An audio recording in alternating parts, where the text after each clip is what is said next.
Hi, my name is John Patrick Morgan, and my hair's kind of crazy, and I'm going to teach you how you can master and control your emotions. Do you trust a guy who can't even master and control his own hair?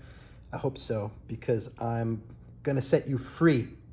That's how we're going to begin this lesson on mastering and controlling your emotions. And I'm going to set you free by saying to you that the idea that you want to master and control your emotions is actually part of the problem, and it may be the greatest part of the problem. You see, you can't actually control your emotions. That doesn't mean you can't have effect on them. That doesn't mean you can't influence them, but you can't control them. And the desire to control them, to totally dominate them, to be the determining factor in whether or not they occur, is actually a desire that exacerbates emotion. It puts you in a position where you're at effect because you can't actually have total control. You can have influence, but not total control. And your wanting of that actually always has you feel like you're failing in your ability to have influence over your emotions. So the most important thing in developing your mastery over emotions is knowing that you will never control them, that life is about dancing between the consciousness with the awareness that you have and that you are, and the experience that your body is providing you. It's like saying, I want to control the weather. You don't get to control the weather. You get to dance with it. We can build buildings that protect us from certain elements of the weather. We can move to live in areas where the weather is different. We can have some influence over the weather by how much carbon we emit, in a nonlinear way, but we don't get to have control.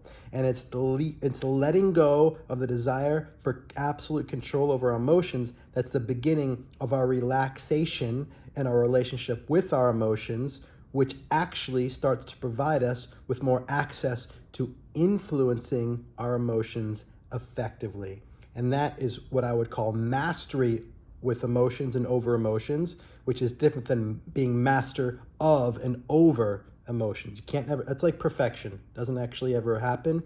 And letting go of that as an outcome is the beginning of the freedom that will give you more access to dancing with and creating with emotions. Now, let's make another distinction within this.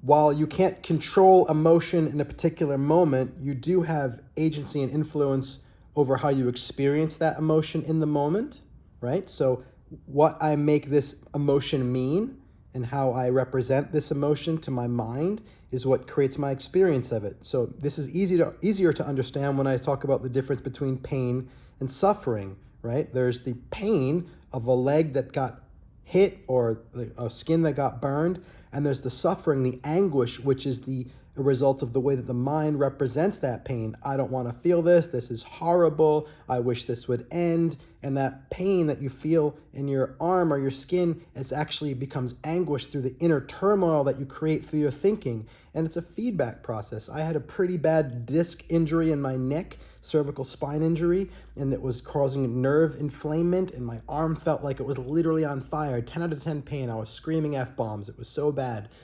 And then through some work that I did with a doctor here in Los Angeles, he helped me to understand how my experience and representation of that pain was actually feeding back into the nerves and creating more of that pain. And as I started to let go of that idea that it was bad or that it was happening, my arm started to actually, oh, you're sorry, Siri?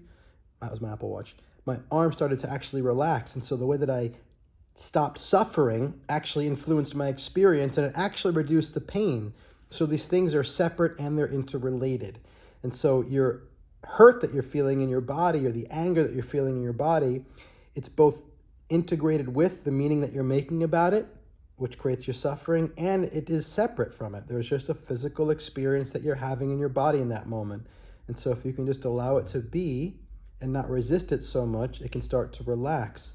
So again, the primary access to freedom and mastery with your emotions is allowing them to be as they are, which takes us into a concept. I love, my client Winnie said this to me, feel it to heal it.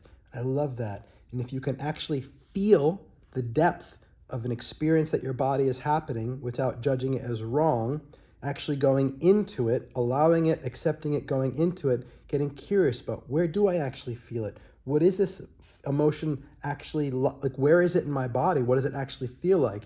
Instead of resisting it, wishing you didn't have it, I don't want it, I need to master and control this emotion so it gets out. You say, you know what? It's just what's occurring. What does it actually feel like? And you bring curiosity to it. You'll actually start to see, oh, it's in the belly or it's in the chest and it's moving like this and moving like that. And the more focus and attention you bring to a feeling in the body, different than emotion, right? Feeling is what the body is doing in that moment, what's occurring. Emotion is the feeling plus the conceptualization. As you bring attention to the feeling itself in the present moment now, it doesn't stick around. You can't actually feel a feeling and have it stay. It moves and it dissolves. If you stay with a feeling, it dissolves all by itself. And so what happened? You brought attention to a feeling without judging the emotion. You brought attention to the feeling and it dissolved. So you had influence. You didn't control it. You had influence because you held it lightly and you brought attention to it. Your attention dissolved it. You influenced that emotion. Now, are you master of your emotions? No, you're just still dancing. You had influence. But the emotion, the feeling of the emotion relaxed. Now there's less pain, and therefore there's less suffering. There's less emotion.